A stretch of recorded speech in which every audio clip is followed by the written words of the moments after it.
Okay, so my duty is to show you and to introduce you to the concept of spiritual father.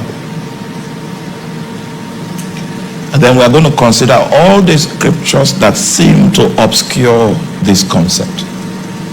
Okay? All right. First and foremost, we need to also move to the book of Malachi before we start our journey. Malachi chapter 4.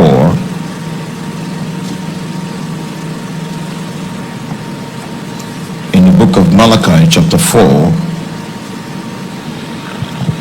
from verse number 4 to 6, the Bible says, "Remember ye the law of Moses my servant, which I commanded unto him in Horeb for all Israel, with the statutes and judgment. Behold, I will send you Elijah, the prophet, before the coming of the great and the dreadful day of the Lord.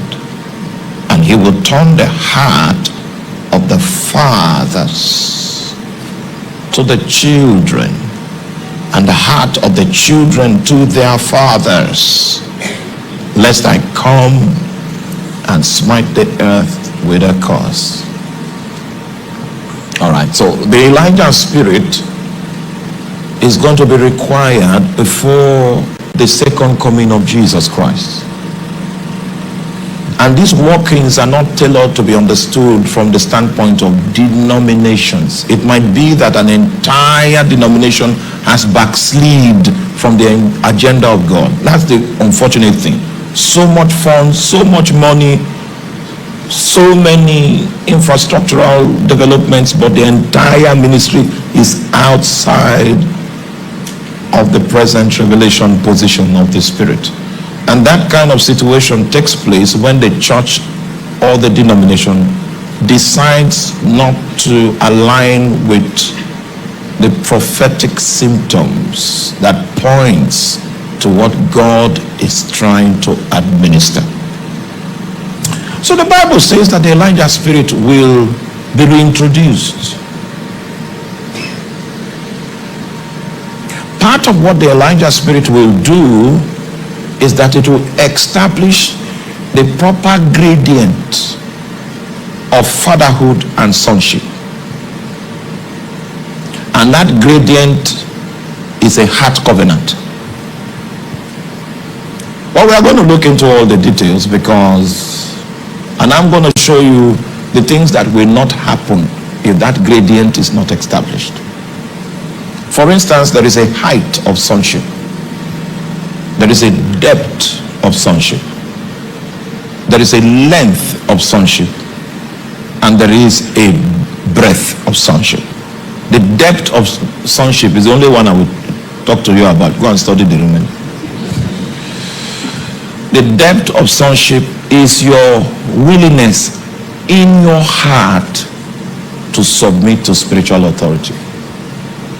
You can find two people, and I tell you,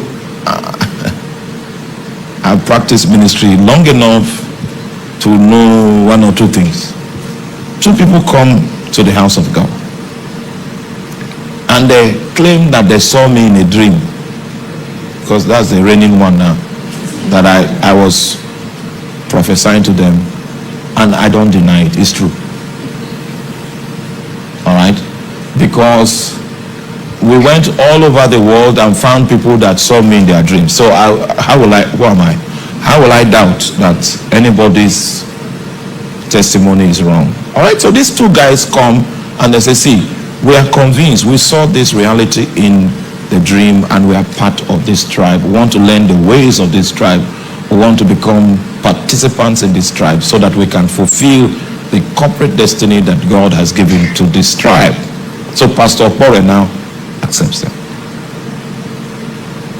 After 12 years, one of those people is a very strategic part of what is happening. And then the other one, they had similar visions. The other one cannot be trusted with any form of responsibility. When they tested him, there was a question with his stewardship. And part of the reason was because She did not accept the depth of sonship. Trust me, as we go everywhere, pastors all over the world say they want to submit to me. All over. You want to move out of the hall, somebody will just, you know.